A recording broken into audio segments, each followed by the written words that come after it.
You're listening to the Curious About Cannabis Podcast. Based on your experiences, what would you say are some of the top misconceptions that people have about cannabis or cannabinoids or the endocannabinoid system, whatever direction you want to go with that? What are some of the things you come across frequently? Just breaking the stigma, unveiling the stigma. It's so profound, especially in certain generations like the baby boomers. Are one that are so resistant because that reefer madness mentality. They were told it would make you do evil things. They were told it meant you were a bad person and you would be sexually promiscuous in the age of squares. I mean, it was like the worst possible thing they could tell that generation. And thankfully, I'm seeing a lot of baby boomers call me. Yeah. And even that first step of saying, okay, I'm not sure this is what I want to pursue, but I just want more information. Yeah, just want to learn. Huge. Just that openness. And don't get me wrong, there's definitely, my family included, there are baby boomers that are still dead set against it. They won't look at the research. They don't want to hear the outcomes.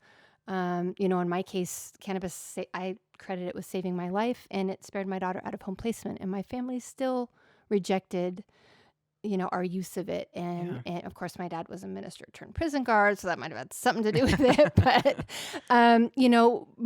most of the time when they see a positive benefit is when they finally start to go, wow, there might be something to this. And then you start teaching the facts and you start showing them the links of, the hypocrisy that's behind the cannabis prohibition and how, in my opinion, it's strictly in the interest of sparing the pharmaceutical profits. It's not in the best interest of patients. Yeah. And so, I know that cannabis has the capacity to revolutionize our healthcare system.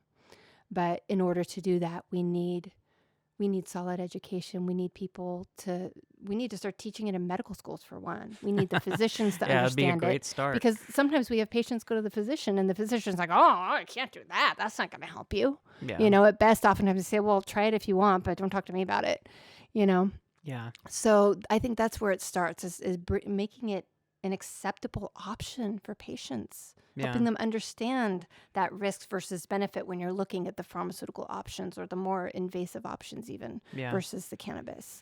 And, why not try it?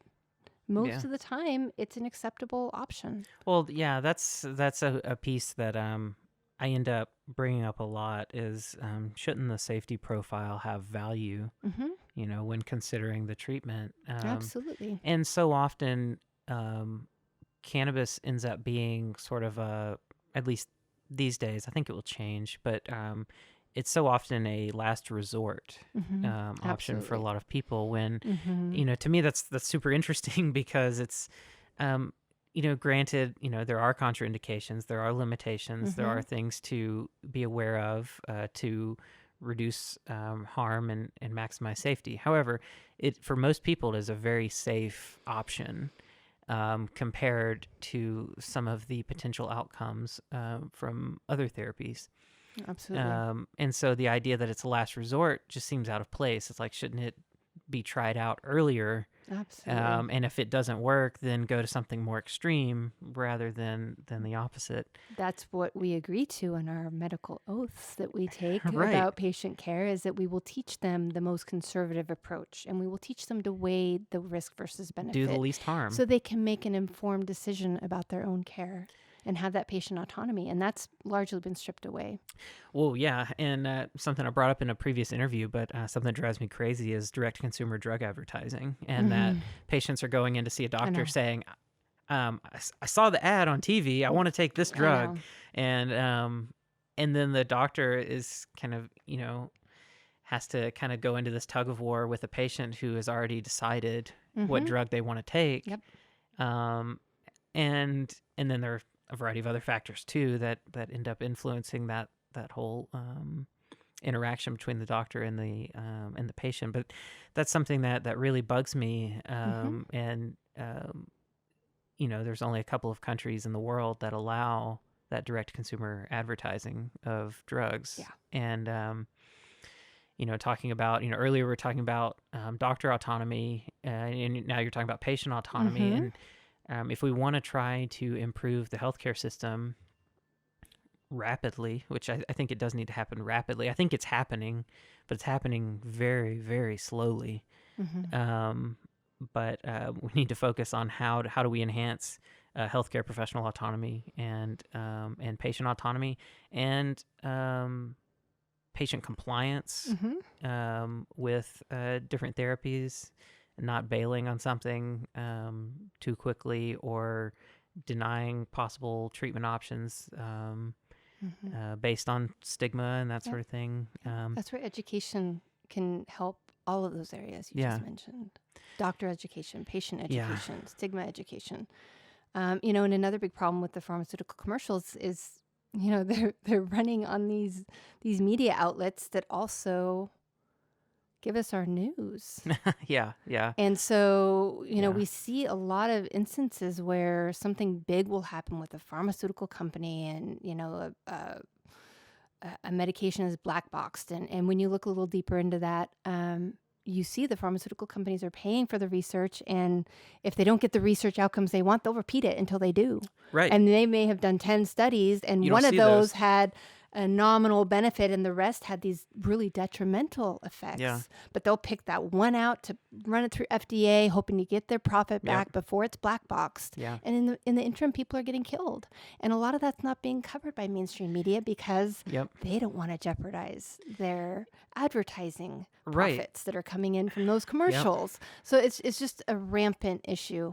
And until people start really standing up and saying, I'm going to boycott this channel because they have pharmaceutical commercials, it's not apt to change. No, it's not. And it's a shame that it's not getting attention because there is a movement among scientists to get this data exposed. Oh, gosh, I can't remember where it was, but there was some company that made a really cool, it was almost like a game that you could play online that illustrated this concept. I'm going to have to dig it up and do a follow-up to this episode and tell people how to find it. We'll have part 2. I've totally forgotten about it, but now I'm remembering like, oh yeah, several years ago, I found this website where you could go through this little sort of interactive exercise where you're doing trials for some condition and you see the outcomes and you're narrowing your patient population that's going through the trials and you're excluding data until eventually you get to that data that works and gets you approval and everything. And it just highlights just how serious that problem is. And it's like, hey, this isn't just a game. This is what happens. This is well known among scientists. And it's a battle that some scientists that I know that work in, private industry, it's an ethical battle they have because a scientist will get a job at a company and the company's like, okay, I want to do clinical trials on whatever. And then they get wrapped up into this system where they want to do good scientific work. But then the company's like, well, no, we want to exclude people that have these conditions, exclude people that have this, exclude people that have that. Basically creating a sample population that does not represent the broad patient population at large.